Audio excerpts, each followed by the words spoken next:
Hello and welcome to the presentation for Chapter 3 of our text. In this presentation, we will be looking at developing a proposal in response to the RFP. This particular presentation will look at it again from two perspectives. One from the perspective of the project manager or project company that will be responding to the RFP, and then we will also look at it from the point of view of the customer evaluating the proposal that has been received in response to the RFP. By looking at these two different perspectives, regardless of where you're at in this picture personally, you will have a better context to understand how proposals are evaluated.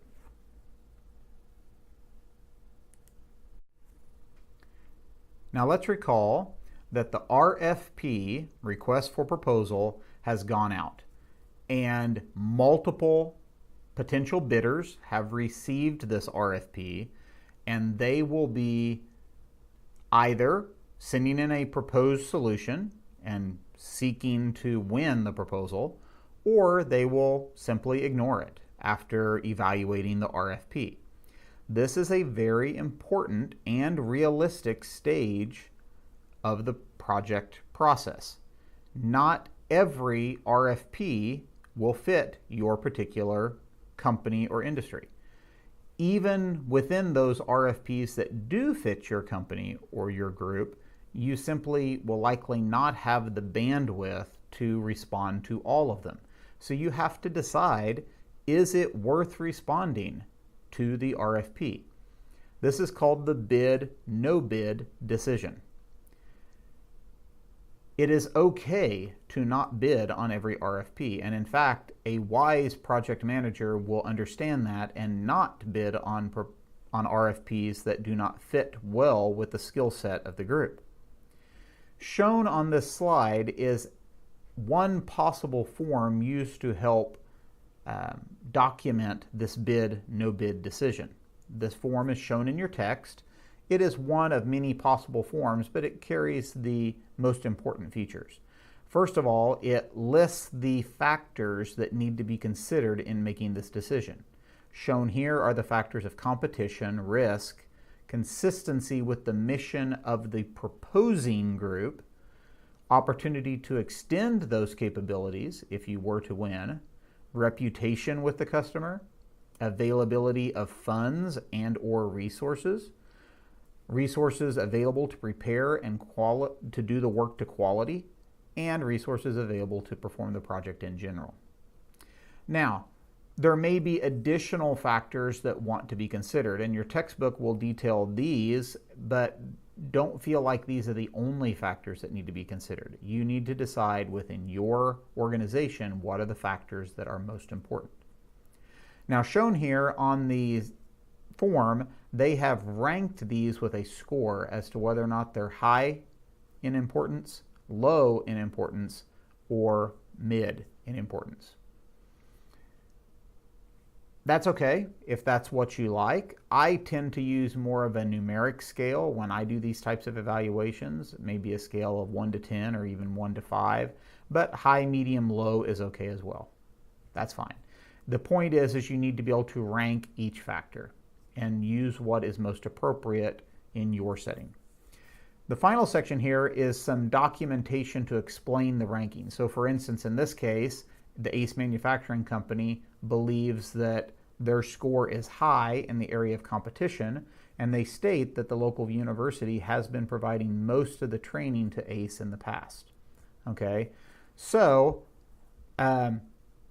if the local university has been providing that in the past, there's a good chance that the local university will be considered to provide it in the future, and so therefore they know that the competition will be relatively high.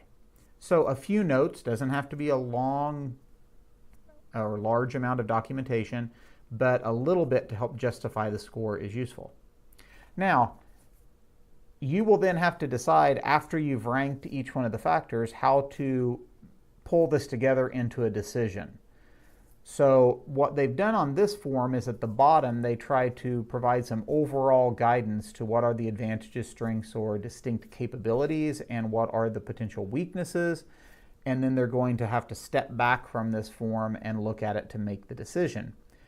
In a more numeric approach, you can actually come up with quantified numeric scores to see how does this particular bid, no bid decision rank, and maybe you say on a scale of 1 to 5, you need a 3.5 or above to consider it worth bidding, or whatever. That would be internal to the company, but at least then there's consistency to the decision-making process. Now, I will emphasize that there's some variability here. You can decide for yourself what works best for you. You will have to deal with the corporate culture of your organization. They may already have a bid, no bid type process that they want you to use. The big takeaway, however, is that you use a systematic, documented process. It shouldn't just be a off the cuff, yeah, I think we'll bid on this one, or no, I don't think we'll bid on this one. There needs to be documentation to justify why. So let's imagine that you've decided that you are going to bid. So you're now going to write the proposal. This takes time, it takes financial resources and human resources to write a proposal. So you want to do it well in order to ideally maximize the potential for return on this investment that you've decided to make. Few things to keep in mind. Recognize that a proposal is a selling document. It is not a technical report. Yes, there will be technical content in it, at least in most cases. If you're providing a proposal to do an engineering project or an architectural project or even a business management process or optimization process, there will be some technical details, but those are secondary to the selling nature of the report. What you're really trying to do is convince the customer that will be evaluating your proposal that you are the best contractor available to solve this problem. So you need to emphasize what makes you unique, emphasize what differentiates you or your strengths relative to other likely proposers. And you need to do this in such a way that the customer is going to come away from reading your proposal with a positive view of your ability to accomplish this project in a timely way, on budget, and to quality. At the same time, you need to make sure that you're concise and get to the point. There can be a temptation, I think, to add in additional information to the proposal to try to document all your past successes, to let the customer know more about you, to kind of, if I can use the term, almost tout your abilities or blow your own horn, so to speak, of your company. That a little bit of that might be appropriate in some cases, but you need to be concise and to the point of the proposal and not add a lot of extras, because the customer is going to have limited time to read your proposal. If they feel like they don't have the time to invest in what you've sent from a reading perspective, they're just going to dismiss it. Remember, they're under no obligation to read your proposal. If they wish, they can just toss it on the pile and move on. So you need to have a short, well-written, concise report that shows your strengths, but at the same time is a selling document to convince them that they want to hire you.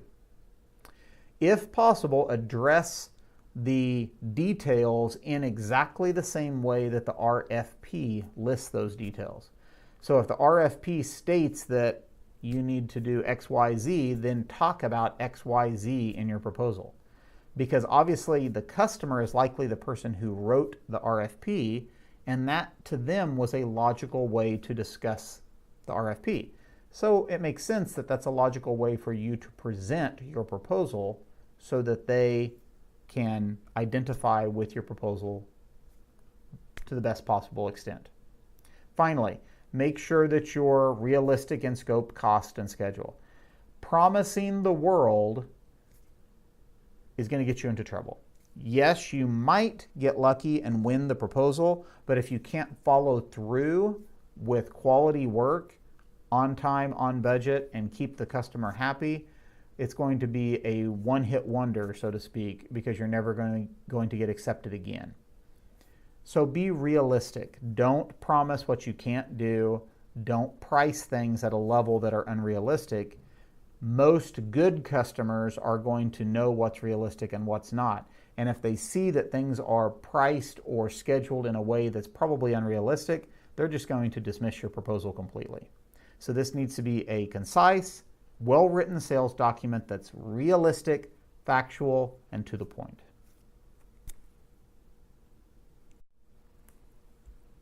Okay, we're now ready to move to the next stage. You've decided as the project managing group to bid. You have written the proposal, making it a concise, well-written sales document, and now it is in the hands of the customer. And the customer has to evaluate, do they want to accept your proposal or do they not? They will typically also use some type of a rubric or form to help with that evaluation. This is the form that is shown in chapter 3 of the text. This is, again, one example. Now, I like this example a little bit better than the earlier example because this one is numerically driven, but that's just my preference. Every customer will have a slightly different form that they use. But the basics, you're going to have criteria that are looked at within the proposal. Now, ideally, the criteria were listed in the RFP, and so a well-written proposal should address those criterion in a way that allows the customer to understand what you're proposing in those areas. Here we have 4 criterion that are being considered: approach, experience, price, and schedule. There's no reason to limit it to 4. You could have more than that. Each one of the criteria are weighted. That's column A. And in this case, they've decided to equally weight approach, experience, and price, 30% each. And schedule is less important to this particular customer, and so they only gave a 10% weighting in that area. That will vary dramatically from customer to customer. Again, ideally, those weights were revealed in the RFP. Many customers will indicate what's most important to them: the schedule aspects, the budget aspects, the technical experience aspects on the project. They do this in order to make sure that people are writing the proposals in a way that will likely be more suited to their needs. After all, they don't want to waste time reading a bunch of proposals that are not on topic. So here we see the scores, 4, 3, 9, 5. This is now out of a 10-point scale. And as you'll see right above the evaluation criteria statement, it says that a 1 is a low score and a 10 is a high score. So it's a relative scale, but numerically driven. You then take the score times the weight to get a weighted number of points. That's in the column A times B. And then you can add all those up. So this particular proposal receives a total score of 530. And there's a few comments written out to the side. For instance, they write that there was a shallow description of the methodology that will be used in this project. So therefore, they only gave them a 4 out of 10. Now, this is not a form or a rubric that will ever be seen by the proposing group. This is an internal document to the customer. You wouldn't want those types of comments to go back to the proposing company or proposing group because it just might cause a lot of questioning. This is an internal document. Okay, so this particular proposal gets a 530. Now, it would have to be compared then relative to other proposals that were received to determine which one is going to be accepted, and they have general notes at the bottom. For instance, this happened to be the lowest priced proposal received. Okay, so that's why it has a 9 out of 10. However, just because it's lowest price doesn't necessarily mean it's the best, and so they write some concerns as well. Again, the emphasis is on understanding that you need to consider these things and have a systematic approach that's documented.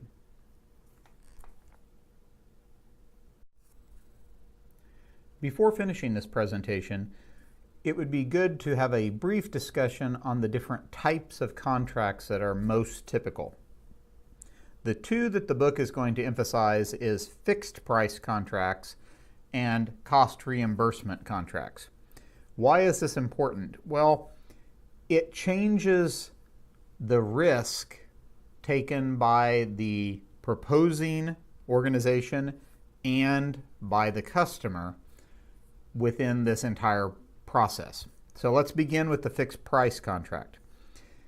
As the title states, what this means is the price is not going to change. So there's a fixed price unless both the customer and the contractor come to agreement that that price needs to change mid-project.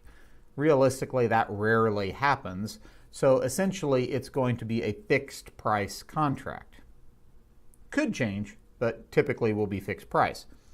What this means is the risk is lower for the customer because the customer knows pretty much what they're going to have to pay.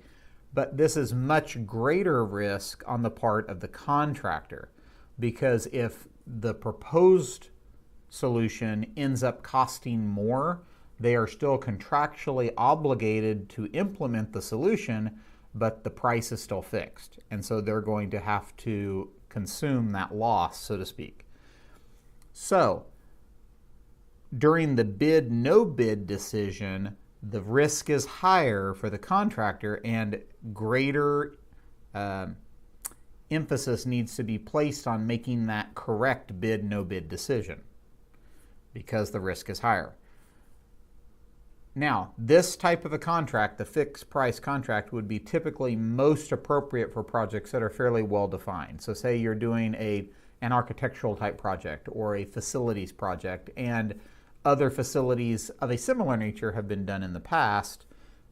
Usually the pricing can be fairly well known, and so a fixed price contract makes more sense. The second type is a cost reimbursement contract. Now, what this means is that the work package is well understood, but the cost associated with that work package is not as well understood. The risk goes way up for the customer, and the risk is much lower for the contracting group because if it ends up costing more, they can just bill more in order to recoup their costs associated with that work. Now, this is typically more appropriate for high-risk projects. The one that comes to mind is research. Obviously, in a research-type situation, the solution isn't known yet. That's why it's called research. And so getting an exact cost in advance is very difficult, but the nature of the work is very well understood. And so a cost reimbursement contract can be appropriate. Now, in this type of a scenario, since the price is not fixed, usually there will be some type of a paper trail required. The customer will require regular comparisons of progress to costs and comparisons to the proposed budget in order to make sure that the contracting organization is doing due diligence to try to keep the cost under control, even though it is recognized that the cost can increase should that be necessary for this type of project.